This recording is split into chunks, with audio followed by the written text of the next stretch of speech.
నమస్తే, welcome to non stop news. రోజంతా బిజీగా ఉన్నారా? న్యూస్ అప్డేట్స్ మిస్ అయ్యారా? డోంట్ వరీ, బ్రేక్స్ లేకుండా బోర్ కొట్టకుండా నాన్ స్టాప్ న్యూస్ ప్రతిరోజు రాత్రి 9 గంటలకు. నేను అనుశ్రీ. 41 మంది కూలీలు ఎట్టకేలకు బాహ్య ప్రపంచాన్ని చూశారు. 17 రోజులుగా సొరంగంలో చిక్కుకొని ఉన్న కూలీలు కోట్ల మంది ప్రార్థనలు ఫలించి సేఫ్గా బయటకొచ్చారు. ఉత్తరాఖండ్లో సిల్క్ యారా టనల్ వద్ద రెస్క్యూ ఆపరేషన్ విజయవంతంగా పూర్తయింది. 41 మంది కార్మికులను సురక్షితంగా బయటకు తీసుకువచ్చారు సహాయక సిబ్బంది. 60 మీటర్ల డ్రిల్లింగ్, పైపింగ్ పూర్తయిన తర్వాత సొరంగం నుంచి కూలీలను బయటకు తీయడానికి దాదాపుగా 3 నుంచి 4 గంటల సమయం పట్టింది. వెంటనే కార్మికులను అంబులెన్స్లో గ్రీన్ కారిడార్ ద్వారా తాత్కాలిక హాస్పిటల్కు తరలించారు అధికారులు. అత్యవసరమైతే కార్మికులను ఎయిర్ లిఫ్ట్ చేసేందుకు భారతీయ వాయుసేనకు చెందిన చినుక్ హెలికాప్టర్ టన్నెల్ వద్ద ల్యాండ్ అయింది.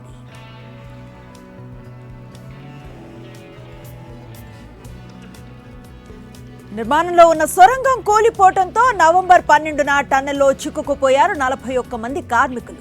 వారిని బయటకు తీసుకువచ్చేందుకు పెద్ద ఎత్తున సహాయక చర్యలు చేపట్టారు అధికారులు.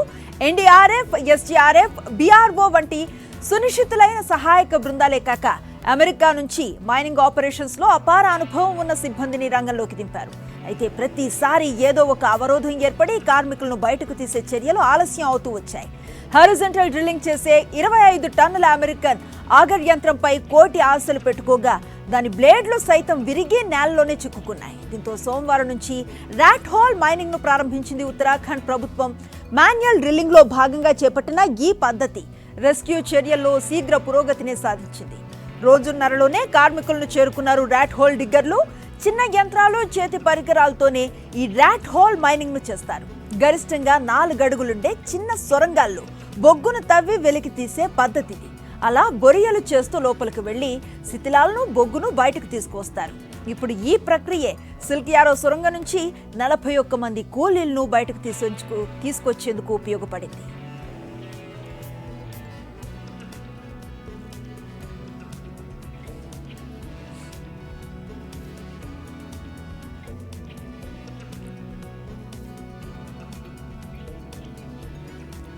ప్రతి ప్రాంతానికి నాణ్యమైన విద్యుత్ అందివ్వాలనేదే ప్రభుత్వ లక్ష్యమన్నారు సీఎం జగన్. సబ్ స్టేషన్లు లేక ఇబ్బంది పడుతున్న వారికి కష్టాలు తీరనున్నాయని తెలిపారు. ఇంధన రంగానికి సంబంధించి పలు ప్రారంభోత్సవాలు, ప్రాజెక్టుల పనులకు వర్చువల్ పద్ధతిలో శంకుస్థాపనలు చేశారు సీఎం జగన్. అభివృద్ధి చెందుతున్న రాష్ట్రంగా రానున్న రోజుల్లో ఏపీ గణనీయమైన వృద్ధి, పట్టణీకరణ జరిగే క్రమంలో ఎదురయ్యే విద్యుత్ డిమాండ్ను అధిగమించేందుకు రాష్ట్ర ప్రభుత్వం శరవేగంగా అడుగులు వేస్తోంది. భవిష్యత్తులో నిరంతరం నాణ్యమైన విద్యుత్ను సరఫరా చేసేందుకు వీలుగా విద్యుత్ రంగం బలోపేతంపై దృష్టి పెట్టింది.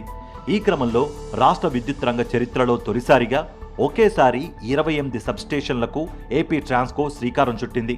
సీఎం జగన్ వర్చువల్ విధానంలో 16 సబ్స్టేషన్లకు శంకుస్థాపన, 12 సబ్స్టేషన్ల ప్రారంభోత్సవాలు చేశారు. ట్రాన్స్మిషన్ కెపాసిటీని విస్తరించుకుంటూ నాణ్యమైన కరెంటును ప్రతి గ్రామానికి, ప్రతి రైతులకు ఇచ్చే వ్యవస్థను క్రియేట్ చేస్తున్నామని సీఎం జగన్ తెలిపారు. అన్నదాతలకు 9 గంటల పాటు పగటిపూటే ఉచిత విద్యుత్ ఇవ్వాలన్న ఉద్దేశంతో అధికారంలోకి వచ్చిన తొలి రోజుల్లోనే విద్యుత్ పంపిణీ వ్యవస్థ బలోపేతానికి శ్రీకారం చుట్టామని సీఎం జగన్ తెలిపారు. 9 గంటల పాటు నాణ్యమైన ఉచిత కరెంటు మనం పగటిపూట ఇచ్చే పరిస్థితి ఏర్పడుతుంది. ఇవ్వాలనుకున్నా కూడా ఇవ్వలేము అని చెప్పారు అప్పట్లో అధికారులు. ఆ పరిస్థితిని అధిగమించి ఆ 1700 కోట్ల రూపాయలు ఖర్చు చేసి ప్రతి అడుగులోనూ కూడా ట్రాన్స్మిషన్ కెపాసిటీస్ను ఇంప్రూవైజ్ చేసి ఈరోజు పగటిపూటే 9 గంటల పాటు నాణ్యమైన కరెంటు ఉచితంగా రైతులకు అందించే ఒక గొప్ప పరిస్థితిని తీసుకొని రావడమే కాకుండా రైతులకు ఇచ్చే కరెంటు కూడా సస్టైనబుల్గా ఇచ్చే పరిస్థితిని తీసుకొచ్చేందుకు ₹2.49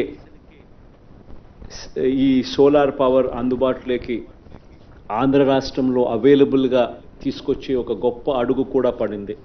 1700 కోట్లతో ఫీడర్లను ఏర్పాటు చేసి రైతులకు నాణ్యమైన విద్యుత్ ఇస్తున్నామని అన్నారు. ఉచిత విద్యుత్ ఇచ్చేందుకే ₹2.4 యూనిట్ ధరతో సెకీతో ఒప్పందం కుదుర్చుకున్నట్లు సీఎం జగన్ తెలిపారు. మరో 25 సంవత్సరాల పాటు రైతులకు ఎలాంటి ఢోకా లేకుండా ఉచిత విద్యుత్ ఇవ్వనున్నామని అన్నారు. దీంతో రాష్ట్ర ప్రభుత్వంపై కూడా భారం తగ్గుతుందని సీఎం జగన్ వివరించారు. దాదాపు 3099 కోట్లతో సబ్స్టేషన్ల కోసం ప్రభుత్వం ఖర్చు చేస్తోంది. ఇప్పటికే కొన్ని ప్రారంభానికి నోచుకోగా మరికొన్నింటికి పనులు ప్రారంభమయ్యాయి. 3,400 కోట్లతో 850 మెగావాట్ల సోలార్ పవర్కు ఏపీ ప్రభుత్వం శ్రీకారం చుట్టగా 6,500 కోట్ల పెట్టుబడి పెడుతోంది. అవేరా స్కూటర్స్ తయారీ సంస్థకు శ్రీకారం చుడుతున్నట్లు తెలిపిన సీఎం జగన్ 1,00,000 స్కూటర్ల ఉత్పత్తి దిశగా సామర్థ్యాన్ని పెంచుకుంటున్నామని తెలిపారు. 100 మందికి ఇప్పటికే ఉద్యోగాలున్నాయన్నారు సీఎం జగన్. తాజా పెట్టుబడులతో అదనపు ఉద్యోగాలు రానున్నాయి. 28 సబ్స్టేషన్లలో 200 మందికి ఉద్యోగ అవకాశాలు వస్తున్నాయి. 850 మెగావాట్ల సోలార్ ప్రాజెక్టుతో 1,700 ఉద్యోగాలు వస్తున్నాయి. హెచ్పీసీఎల్తో 10,000 కోట్ల పెట్టుబడి ఒప్పందాలు జరిగాయి. Solar, wind, PSC, green hydrogen ప్రాజెక్టులు ఏపీకి రానున్నాయి. దీంతో దాదాపు 1,500 మందికి ఉద్యోగ అవకాశాలు అందుబాటులోకి వస్తాయి. కాలుష్యరహిత విద్యుత్ రాష్ట్రానికి మేలు చేస్తుందని సీఎం జగన్ తెలిపారు. విద్యుత్ రంగంలో మరింత అభివృద్ధి సాధించే దిశలో అడుగులు ముందుకు వేస్తున్నామని అన్నారు ఏపీ సీఎం వైఎస్ జగన్. ఈ కార్యక్రమంలో ప్రత్యక్షంగా, వర్చువల్గా పాల్గొంటున్న ప్రతి ఒక్కరికి హృదయపూర్వకంగా అభినందనలు తెలిపారు సీఎం జగన్. చంద్రబాబుకు సుప్రీంకోర్టులో ఎదురు దెబ్బ తగిలింది. బాబు బెయిల్ రద్దు చేయాలని ఏపీ సిఐడి పిటిషన్పై సుప్రీంకోర్టులో విచారణ జరిగింది. గతంలో ఎలాంటి షరతులు లేవని హైకోర్టు ఇచ్చిన తీర్పును సుప్రీంకోర్టు సవరించింది. స్కిల్ డెవలప్మెంట్ స్కామ్ కేసులో చంద్రబాబు బెయిల్ రద్దు పిటిషన్ను సుప్రీంకోర్టు డిసెంబర్ 8కి వాయిదా వేసింది. బాబు బెయిల్ రద్దు చేయాలని కోరుతూ ఏపీ సిఐడి దాఖలు చేసిన పిటిషన్ను జస్టిస్ బేలా త్రివేది, జస్టిస్ సతీష్ చంద్ర శర్మ ధర్మాసనం విచారించింది. ప్రాథమిక వాదనల అనంతరం కేసును వాయిదా వేస్తూ ఉత్తర్వులిచ్చింది.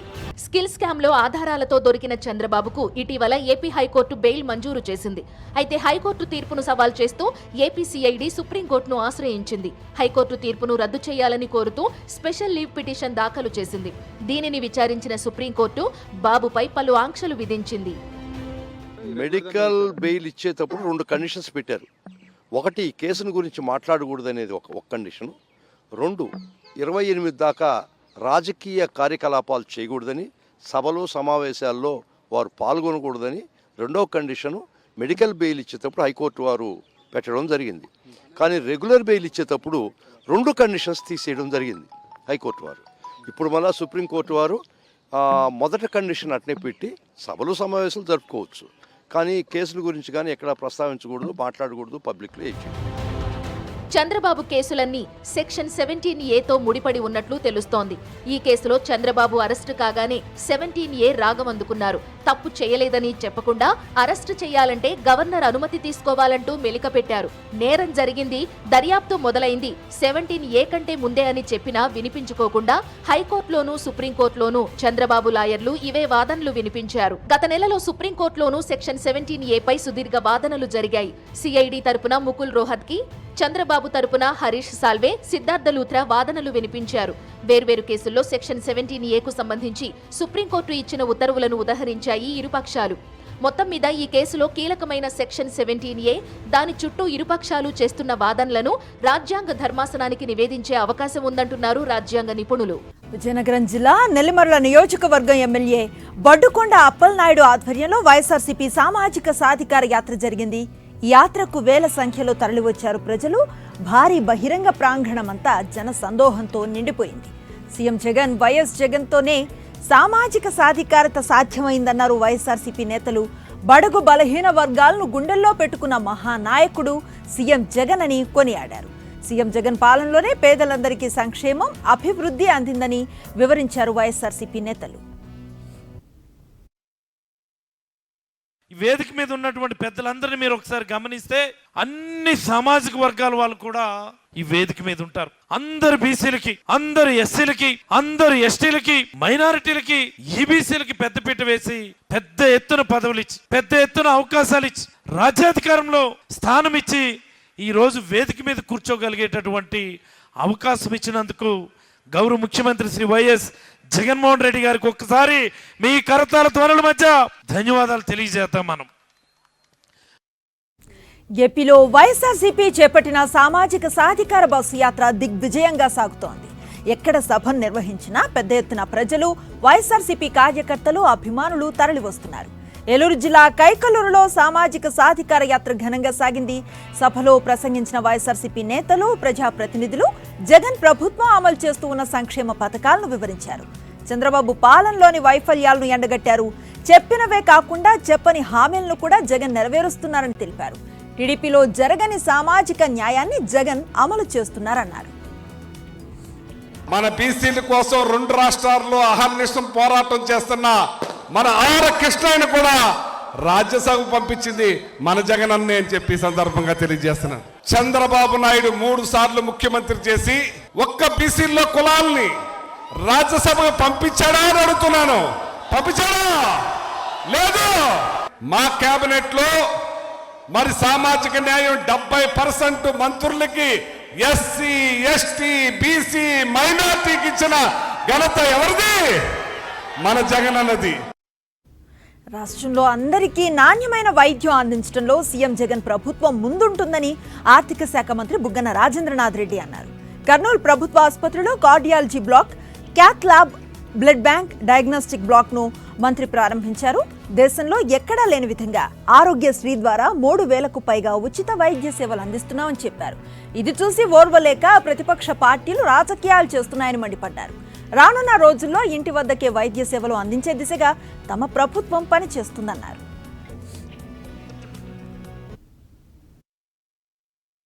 అంటే ఎక్కడ 1000 జబ్బులు, ఎక్కడ 3000 జబ్బులు, ఎక్కడ 5 కోట్లు, ఎక్కడ 10 కోట్లు, ఎక్కడ 20 లక్షల మంది చికిత్స పొందడము, ఎక్కడ 45 లక్షల మంది చికిత్స పొందడం, ఇవన్నీ చూసిన తర్వాత కొన్ని విషయాల్లో బాధేస్తుంది అనమాట. కొన్ని ప్రతిపక్ష పార్టీలు వాళ్ళకు సంబంధించిన మీడియా ఆరోగ్యశ్రీ బిల్స్ పెండింగ్, 3 నెలలు బిల్స్ పెండింగ్ ఉండొచ్చు, నేను కాదనడం లేదు. ఒకవేళ 3 నెలలు బిల్స్ కింద పెండింగ్ ఒక తప్పైతే గత ప్రభుత్వంలో 9 నెలల బిల్లులు పెండింగ్ పెట్టినారు కదా, మళ్ళీ అది కరెక్టా? తాను చదువుకున్న కాలేజీకే చీఫ్ గెస్ట్ గా మంత్రి హోదాలో రావటం జీవితంలో మర్చిపోనని ఏపీ పర్యాటక శాఖ మంత్రి ఆర్కే రోజా అన్నారు.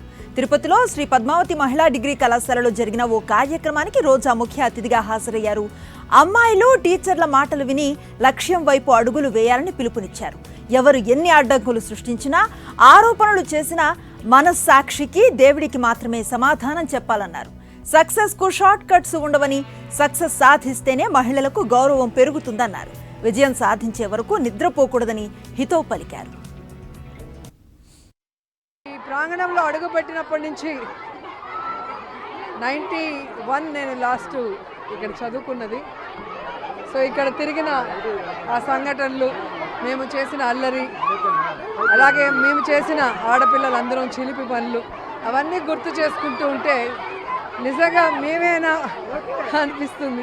ఆ ప్రేమ, ఆ కేరింతలు, అఫెక్షన్ చూసి నిజంగానే నాకు ఆనంద బాష్పాలు వచ్చేసాయి. చాలా మనసంతా పులకరించిపోయింది. లోకేష్ యువగలంలో భాగంగా ముఖాముఖి కార్యక్రమానికి విద్యార్థులను బలవంతంగా టీడీపీ నేతలు తరలించారు. అమలాపురంలో ఓ కళాశాలలో జరిగిన ఈ ముఖాముఖి కార్యక్రమానికి రావడానికి విద్యార్థులు ఇష్టపడలేదు. అయితే ఇంటర్నల్ మార్కులు తగ్గిస్తామని కళాశాలల యాజమాన్యం హెచ్చరించడంతో పాటు సివిల్ డ్రెస్సుల్లో రావాలని సూచించింది. ఎవరైతే చెప్పిన విధంగా రాకపోతే ఇంటర్నల్ మార్కులు కోల్పోవడంతో పాటు కఠిన చర్యలు తీసుకుంటామని మెసేజ్ల ద్వారా హెచ్చరించడంతో ఇక తప్పనిసరి పరిస్థితుల్లో విద్యార్థులు హాజరయ్యారు. అయితే లోకేష్ ముఖాముఖి కార్యక్రమానికి 2 గంటల ఆలస్యంగా రావడంతో విద్యార్థులు ఇబ్బందులు పడ్డారు. ఓ విద్యార్థిని సొమ్మసిల్లి పడిపోయినా టీడీపీ నేతలు పట్టించుకోలేదు.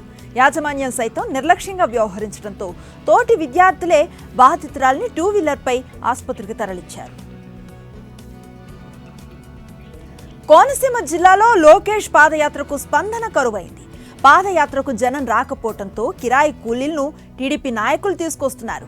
కిరాయికి వచ్చిన జనానికి అక్కడికక్కడే డబ్బులు పంపిణీ చేస్తున్నారు. లోకేష్ పాదయాత్రకు జనం నుంచి స్పందన లేకపోవడంతో డబ్బులించి తరలించాల్సిన పరిస్థితి ఏర్పడుతోందని స్థానిక టీడీపీ నేతలు తలలు పట్టుకుంటున్నారు. నెల్లూరులో పచ్చ దొంగల ముఠా పట్టపగలే ప్రజల ఇళ్లలోకి చొరబడింది. 42వ డివిజన్లో ఓ ఇంటికి వెళ్లి వ్యక్తిగత సమాచారాన్ని సేకరిస్తున్న టీడీపీ ముఠా సభ్యుడిని స్థానికులు అడ్డుకున్నారు. తమ సున్నిత వ్యక్తిగత సమాచారం మీకెందుకంటూ నిలదీశారు. దీంతో ఆ డేటా దొంగ పరారు కావడానికి ప్రయత్నించాడు. ఈ క్రమంలో స్థానికులు అతడికి దేహశుద్ధి చేసి పోలీసులకు అప్పగించారు. నెల్లూరులో టీడీపీ నేతలు చేస్తూ ఉన్న ఈ వ్యవహారం కలకలం రేపుతుంది. ఓటర్ వెరిఫికేషన్ పేరుతో ఇంటింటికి వెళ్లి మొబైల్ నంబర్లు తీసుకొని ఓటీపీ నంబర్లు చెప్పాలంటూ బెదిరింపులకు పాల్పడుతున్నారు. విసిగిపోయిన ప్రజలు వారిపై తిరగబడుతున్నారు.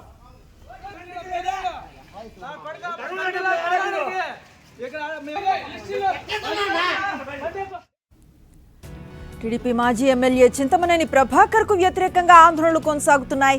దెందులూరు నియోజకవర్గంలో గొర్రెల కాపరి గౌడ కులానికి చెందిన వీరంకి లక్ష్మీనారాయణపై దాడి చేసిన చింతమనేనిపై సుమోటోగా కేసు నమోదు చేయాలని కోరుతున్నారు.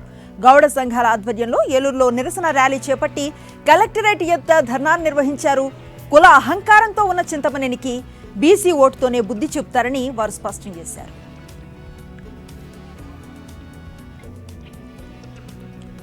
ఓ పనైపోయింది. హోరాహోరీగా సాగుతున్న నేతల ప్రచారాలకు ఫుల్ స్టాప్ పడింది. లీడర్లంతా నోళ్లకు తాళం వేసుకుని ఇళ్లకు వెళ్లిపోయారు. నెల రోజులు ఊరు వాడ హోరెత్తించిన తెలంగాణ ఎన్నికల ప్రచారం ముగిసింది. ప్రచార పర్వానికి తెరపట్టడంతో అసెంబ్లీ ఎన్నికలకు పోలింగ్ డే కౌంట్ డౌన్ షురూ అయింది. అసెంబ్లీ ఎన్నికల పోలింగ్కు మరికొన్ని గంటలే మిగిలి ఉండడంతో పోల్ మేనేజ్మెంట్ పై పార్టీలు ఫోకస్ చేశాయి. సైలెంట్ ఓటింగ్తో రిజల్ట్ ఏ టర్న్ తీసుకుంటుందనే చర్చల జంక్షన్లో సవాల్ పే సవాల్ మారుమ్రోగాయి. పవర్ తమదేనంటూ అన్ని పార్టీలు ధీమా వ్యక్తం చేస్తున్నాయి. ఓటర్ల మనోగతం ఎలా ఉన్నా అధికారమే లక్ష్యంగా నేతలు మాటలే తూటాలుగా పేల్చారు. బహిరంగ సభలు, రోడ్ షోలు, కార్నర్ మీటింగులతో పోటాపోటీగా ప్రచారం చేశారు. తెలంగాణ ఏర్పడ్డాక జరుగుతున్న 3వ అసెంబ్లీ ఎన్నికలు ఇవి. గత ఎన్నికల ప్రక్రియ ముగిశాక తెలంగాణ అసెంబ్లీ కాలపరిమితి 2019 జనవరి 15వ తేదీ ప్రారంభమైంది. 2024 జనవరి 16వ తేదీతో తెలంగాణ అసెంబ్లీ గడువు ముగియనుంది. కేంద్ర ఎన్నికల సంఘం స్కెడ్యూల్ ప్రకారం నవంబర్ 30వ తేదీన ఒకే దఫాలో 119 నియోజకవర్గాల్లో పోలింగ్ జరగనుంది. డిసెంబర్ 3వ తేదీ ఆదివారం కౌంటింగ్ ప్రక్రియ జరిగి ఫలితాలు వెలువడనున్నాయి. తెలంగాణ అసెంబ్లీ ఎన్నికల స్కెడ్యూల్ను అక్టోబర్ 9వ తేదీన కేంద్ర ఎన్నికల సంఘం ప్రకటించింది. తక్షణమే ఎన్నికల కోడ్ను అమల్లోకి తెచ్చింది. నవంబర్ 3వ తేదీన తెలంగాణ అసెంబ్లీ ఎన్నికలకు గెజిటెడ్ నోటిఫికేషన్ విడుదల చేసింది. నోటిఫికేషన్ రిలీజ్ అయిన కాసేపటికే నామినేషన్ల స్వీకరణ ప్రక్రియను ప్రారంభించింది. వారం పాటు సాగిన నామినేషన్ల స్వీకరణ ప్రక్రియ నవంబర్ 10వ తేదీతో ముగిసింది. నవంబర్ 13వ తేదీ వరకు నామినేషన్ల పరిశీలన చేపట్టారు రిటర్నింగ్ అధికారులు. నవంబర్ 15వ తేదీతో నామినేషన్ల ఉపసంహరణ ముగిసింది. ఇవాళ సాయంత్రం 5 గంటలకు ఎన్నికల ప్రచారం ముగిసింది. తెలంగాణలో ఎన్నికలకు సర్వం సిద్ధమైంది. ఈ నెల 30న పోలింగ్ జరగనుంది. ఎలక్షన్ సందర్భంగా అవాంఛనీయ ఘటనలు జరగకుండా భారీ ఏర్పాట్లు చేశారు. ఏజెన్సీ ప్రాంతాల్లో భద్రతను కట్టుదిట్టం చేశారు. తెలంగాణ వ్యాప్తంగా 35,000కు పైగా పోలింగ్ కేంద్రాలను ఏర్పాటు చేసింది. ఆయా పోలింగ్ కేంద్రాలకు ఈవీఎంలను తరలించేందుకు ఈసీ సన్నాహాలు చేస్తోంది. ఇక పోలింగ్ నాడు దివ్యాంగులు, వృద్ధుల కోసం ప్రత్యేకంగా వీల్ చైర్స్ అందుబాటులో ఉంచింది. ఎలాంటి అవాంఛనీయ ఘటనలు జరగకుండా అన్ని చోట్ల పకడ్బందీగా చర్యలు చేపట్టింది. దీనిలో భాగంగా ఇప్పటికే పార్టీలకు సూచనలు కూడా చేసింది. రాష్ట్ర వ్యాప్తంగా 119 అసెంబ్లీ నియోజకవర్గాల్లో ఒకే దఫాలో పోలింగ్ జరగనుంది. 35,356 పోలింగ్ కేంద్రాల్లో ఓటు హక్కును వినియోగించుకోనున్నారు ఓటర్లు. 27,094 పోలింగ్ కేంద్రాల్లో వెబ్ కాస్టింగ్ ఉండనుంది. 597 మహిళా పోలింగ్ కేంద్రాలు, 644 మోడల్ పోలింగ్ కేంద్రాలు, 120 దివ్యాంగ కేంద్రాలు ఉన్నాయి. ఎన్నికల కోసం 67 మంది జనరల్ అబ్జర్వర్లు, 39 మంది పోలీస్ అబ్జర్వర్లను తెలంగాణ ఎన్నికల కోసం నియమించింది ఈసీ. నవంబర్ 30వ తేదీ ఉదయం 7 గంటల నుంచి సాయంత్రం 5 గంటల వరకు పోలింగ్ కొనసాగుతుంది. Inside the polling station 27,094 polling స్టేషన్స్లో వెబ్ కాస్టింగ్ ఉంటుంది. తర్వాత ఎక్కడ ఎక్కువ పోలింగ్ స్టేషన్స్ ఉన్నాయి ఒకే లొకేషన్లో కొంత రద్దీ ఎక్కువ ఉంటుంది అట్లాంటి చోట బయట కూడా 7,571 లొకేషన్స్ ఐడెంటిఫై చేయడం జరిగింది. అక్కడ బయట కూడా వెబ్ కాస్టింగ్ ఉంటుంది. అంటే కెమెరా కవరేజ్ ఉంటుంది which will be monitored from the control room. మొత్తం మీకు తెలుసు 35,655 పోలింగ్ స్టేషన్స్ ఉన్నాయి. ఇవి అన్నిటినీ ఒక 3,803 సెక్టర్స్లో పెట్టడం జరిగింది. ప్రతి దానికి ఒక సెక్టర్ ఆఫీసర్ ఉంటారు. ముఖ్యంగా ఆయనే అంతా అక్కడ కోఆర్డినేట్ చేసేది. ప్రిజైడింగ్ ఆఫీసర్ దగ్గర ఏమైనా ఇష్యూస్ ఉంటే వాళ్ళు సెక్టర్ ఆఫీసర్తో మాట్లాడతారు. అట్లాగే ఈవీఎంస్లో ఎక్కడైనా రేర్గా ఎక్కడైనా ప్రాబ్లం వస్తే దానికి స్పేర్ ఈవీఎంస్ ఆయన దగ్గర ఉంటుంది, అక్కడ పోయి హెల్ప్ చేస్తారు. వీళ్ళకి మెజిస్టీరియల్ పవర్స్ కూడా ఉంటాయి, వాళ్ళ దగ్గర ఆఫ్కోర్స్ ఫోర్స్ కూడా ఉంటుంది. So they can respond to any of the law and order issues also and of course duly supported by any other police forces around including central forces. 12,000 critical polling కేంద్రాలను గుర్తించిన commission ఎక్కడా ఎలాంటి ఘటనలు జరగకుండా కేంద్ర బలగాలను రంగంలోకి దింపింది. కేంద్ర రాష్ట్ర బలగాలతో పాటు ఇతర రాష్ట్రాలకు చెందిన సిబ్బందిని భద్రత కోసం వినియోగిస్తున్నారు. నిబంధనలను అతిక్రమిస్తే చర్యలు తప్పవంటూ ఎన్నికల సంఘం హెచ్చరికలు జారీ చేసింది. సమస్యాత్మక నియోజకవర్గాల్లో గంట ముందే పోలింగ్ ముగియనుంది. సిర్పూర్, చెన్నూరు, బెల్లంపల్లి, మంచిర్యాల, ఆసిఫాబాద్, మంథని, భూపాలపల్లి, ములుగు, పినపాక, ఇల్లందు, కొత్తగూడెం, అశ్వరావుపేట, భద్రాచలం నియోజకవర్గాల్లో సాయంత్రం 4 గంటలకే పోలింగ్ ముగియనుంది. మిగిలిన 106 నియోజకవర్గాల్లో ఉదయం 7 గంటల నుంచి సాయంత్రం 5 గంటల వరకు పోలింగ్ జరగనుంది. గతంలో ఎప్పుడూ లేని విధంగా తెలంగాణ అసెంబ్లీ ఎన్నికల కోసం ఈసారి స్పెషల్ అబ్జర్వర్లను నియమించింది సెంట్రల్ ఎలక్షన్ కమిషన్. గతంలో జరిగిన సంఘటనలు జరగకుండా ఈసీఐ ఫోకస్ పెట్టింది. ఈవీఎంలు తీసుకువెళ్లే ప్రతి వాహనానికి, తనిఖీ బృందాల వాహనాలకు జీపీఎస్ సౌకర్యం ఏర్పాటు చేస్తున్నారు. ఎక్కడా ఎలాంటి సంఘటనలు జరగకుండా శాంతి భద్రతల విషయంలోనూ ప్రత్యేక జాగ్రత్తలు తీసుకుంటున్నారు. 40,000 మంది రాష్ట్ర పోలీసులు, 24,000 మంది ఇతర రాష్ట్రాల పోలీసులతో పాటు 375 కంపెనీల కేంద్ర బలగాలు ఎన్నికల విధుల్లో ఉండనున్నాయి. పోలింగ్తో పాటు ఓట్ల లెక్కింపునకు కూడా ఏర్పాట్లు ప్రారంభించారు.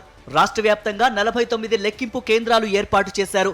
ఒక్కో కేంద్రానికి ఒక్కో పరిశీలకుడిని కేంద్ర ఎన్నికల సంఘం నియమించింది. లెక్కింపు కోసం రెట్టింపు సంఖ్యలో టేబుళ్లు ఏర్పాటు చేయనున్నారు. తెలంగాణ అసెంబ్లీ ఎన్నికలకు రంగం సిద్ధమైంది. 30న పోలింగ్ జరగనుండటంతో హైదరాబాద్ జిల్లా వ్యాప్తంగా అన్ని విద్యా సంస్థలకు రేపు, ఎల్లుండి సెలవులు ప్రకటించారు. ఈ మేరకు హైదరాబాద్ జిల్లా కలెక్టర్ ఉత్తర్వులు జారీ చేశారు. పోలింగ్ రోజున అంటే 30వ తేదీన తెలంగాణ వ్యాప్తంగా అన్ని ప్రభుత్వ పాఠశాలలకు ప్రభుత్వం సెలవును ప్రకటించింది. ఎన్నికల పోలింగ్ ముఖ్యంగా ప్రభుత్వ, ప్రైవేటు విద్యా సంస్థల్లో నిర్వహిస్తారు కాబట్టి తగిన ఏర్పాట్లు చేపట్టారు. ఈ క్రమంలో విద్యార్థులకు ఇబ్బంది కలగకుండా విద్యా సంస్థలకు సెలవులు ప్రకటించారు. డిసెంబర్ 1న తిరిగి పాఠశాలలు, కాలేజీలు తెరుచుకున్నాయి. 2023 తెలంగాణ ఎన్నికల్లో పెద్ద ఎత్తున నగదును స్వాధీనం చేసుకున్నారు పోలీసులు. ఎన్నికల కోడ్ అమలైన నాటి నుంచి ఇప్పటి వరకు 724 కోట్ల విలువైన సొత్తును పోలీసులు పట్టుకున్నారు. ఇక దీంట్లో 292 కోట్ల నగదు ఉండగా 122 కోట్ల విలువైన మద్యాన్ని పోలీసులు స్వాధీనం చేసుకున్నారు. ఇక 40 కోట్ల డ్రగ్స్, 186 కోట్ల విలువైన బంగారం, వెండి ఆభరణాలను స్వాధీనం చేసుకున్నారు. పోలింగ్ తేదీ దగ్గర పట్టడంతో చివరి 2 రోజుల్లో డబ్బు పంపిణీ అధికంగా ఉంటుందని దీంతో ముందస్తు చర్యలు తీసుకుంటున్నారు పోలీసులు. ఓవైపు పోలీసులు, మరోవైపు ఫ్లయింగ్ స్క్వాడ్లతో విస్తృత తనిఖీలు చేపట్టారు. ఎన్నికల పోలింగ్ సమీపిస్తున్న వేళ తెలంగాణ వ్యాప్తంగా భారీగా నగదు పట్టుబడుతోంది. మేడిపల్లిలో కారులో నగదును తరలిస్తున్న మంత్రి మల్లారెడ్డి అనుచరులుగా గుర్తించిన కాంగ్రెస్ నాయకులు వారిని అడ్డుకున్నారు. దీంతో కారులో ఉన్న నోట్ల కట్టలను ఆర్ఓ స్వాధీనం చేసుకున్నారు. హైదరాబాద్ లో బీఆర్ఎస్ తరపున డబ్బులు పంచుతూ ఓ పోలీస్ అధికారి పట్టుబడ్డారు. పట్టుబడ్డ పోలీస్ అధికారి కారులో 6 లక్షల రూపాయలను స్వాధీనం చేసుకున్నారు.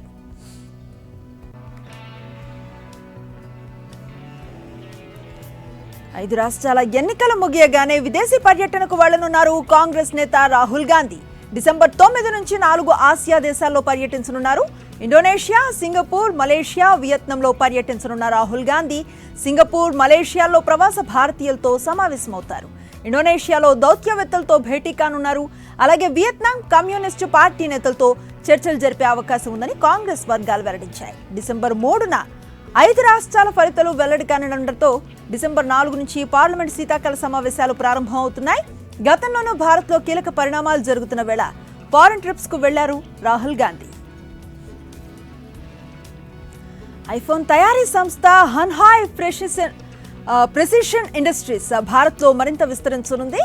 ఫాక్స్కాన్ గా సుపరిచితమైన ఈ సంస్థ ఇక్కడి నిర్మాణ ప్రాజెక్టులపై $1.6 బిలియన్ అంటే దాదాపు 13,000 కోట్ల పెట్టుబడులు పెట్టాలని భావిస్తోంది. ఇక కొత్త ప్లాంట్లు వస్తాయా, అసలు ఏం నిర్మిస్తున్నారన్న విషయాలపై మాత్రం కంపెనీ స్పందించలేదు. హాన్హాయ్తో పాటు ఇతర తైవాన్ ఎలక్ట్రానిక్స్ తయారీ కంపెనీలు చైనాకు వెలుపల తమ వ్యాపారాలను విస్తరిస్తూ ఉన్న తరుణంలో తాజా పరిణామం చోటు చేసుకోవటం విశేషం. ఫాక్స్కాన్ ఆదాయంలో దాదాపు సగం యాపిల్ ఇన్కమ్ నుంచే వస్తోంది. భారత్లో కొన్నేళ్ల నుంచి ఐఫోన్, ఇతర ఉత్పత్తులను ఫాక్స్కాన్ తయారు చేస్తోంది. సింగపూర్కు చెందిన సెమ్కార్ప్ ఇండస్ట్రీస్ భారత్తో పాటు చైనాలో 428 మెగావాట్ల సామర్థ్యం కలిగిన పవన విద్యుత్ ఆస్తులను కొనుగోలు చేసేందుకు ఒప్పందాలు చేసుకుంది. ఇందుకోసం 1,247 కోట్లను ఇన్వెస్ట్ చేయనుంది. సెమ్కార్ప్ భారత్లో 18 రాష్ట్రాల్లో కార్యకలాపాలు కలిగి ఉంది. తాజా కొనుగోలుతో సంస్థ నిర్వహణలో పునరుత్పాదక ఇంధన ఆస్తులు 3.7 గిగావాట్ల సామర్థ్యానికి చేరాయి. ఇందులో 2.25 గిగావాట్ల పవన విద్యుత్, 1.45 గిగావాట్ల సోలార్ ఆస్తులున్నాయి. లీవ్ గ్రీన్ ఎనర్జీ ప్రైవేట్ లిమిటెడ్కు చెందిన 228 మెగావాట్ల పవన విద్యుత్ ఆస్తులను 70 మిలియన్ సింగపూర్ డాలర్లకు, క్వింజు ఇనెంగ్కు చెందిన 200 మెగావాట్ల ఆస్తులను 130 సింగపూర్ డాలర్లకు కొనుగోలు చేయనున్నట్లుగా సెమ్కార్ప్ ఇండస్ట్రీస్ ప్రకటించింది. అంతర్జాతీయ మార్కెట్ల నుంచి వచ్చిన పాజిటివ్ ట్రెండ్స్తో స్టాక్ మార్కెట్స్ లాభాల్లో ముగిశాయి. ఈరోజు ట్రేడింగ్ ముగిసే సమయానికి సెన్సెక్స్ 204 పాయింట్ల లాభంతో 66,174 పాయింట్ల వద్ద ముగిసింది. నిఫ్టీ 95 పాయింట్ల లాభంతో 19,889 పాయింట్ల వద్ద ముగిసింది. ఇక బంగారం ధరలు మరోసారి కొండెక్కాయి. అంతర్జాతీయంగా బంగారం ధర దాదాపు ఆల్ టైమ్ హైకి చేరింది. వెండిది కూడా అదే పరిస్థితి. డాలర్ విలువ 2 నెలల కనిష్టానికి చేరడంతో బంగారం ధరలకు రెక్కలొచ్చాయి. ముందు ఈ ధరలు మరింతగా పెరిగే ఛాన్స్ ఉందంటున్నారు అనలిస్టులు. అంతర్జాతీయ మార్కెట్లో బంగారం ధరలు 6 నెలల గరిష్టానికి చేరాయి. ఔన్స్ 31.1 గ్రాములు మేలిమి బంగారం ధర అంతర్జాతీయంగా దాదాపు $2,013.99 చేరింది. డాలర్ విలువ 2 నెలలు కనిష్టానికి చేరిన నేపథ్యంలో బంగారం ధరలు పెరిగాయి. ఇక వెండి ధరలు సైతం 3 నెలల గరిష్టానికి పెరిగాయి. ఈ ఏడాది మే 16 తర్వాత ఇదే అధిక ధర. పుత్తడి లావాదేవీలు డాలర్ రూపేణా అత్యధికంగా జరుగుతూ ఉంటాయి. ఔన్స్ వెండి ధర కూడా $24.72 చేరింది. పసిడి ఔన్స్ ధర $2,000 ఎగువకు చేరటం సాంకేతికమని పరిశ్రమ వర్గాలు చెబుతున్నాయి. అయితే 2020 కోవిడ్ పరిణామాల నాటి గరిష్ట విలువ ఔన్స్ $2,072తో పోలిస్తే ఇప్పటికీ $60 దిగువన బంగారం ధర ఉంది. అమెరికా ఈ వారంలో విడుదల చేసే ద్రవ్యోల్బణ అంచనాలు, జీడీపీ గణాంకాలు సమీప భవిష్యత్తులో బంగారం ధరపై ప్రభావం చూపుతాయని నిపుణులు చెబుతున్నారు. హైదరాబాద్ బులియన్ మార్కెట్లో 10 గ్రాముల 22 క్యారెట్ల బంగారం ధర $57,300 కాగా 10 గ్రాముల 24 క్యారెట్ల బంగారం ధర $62,560గా ఉంది. ఇక కిలో వెండి ధర 2 రోజుల్లో దాదాపుగా 1,300 దాకా పెరిగి 81,500గా ఉంది.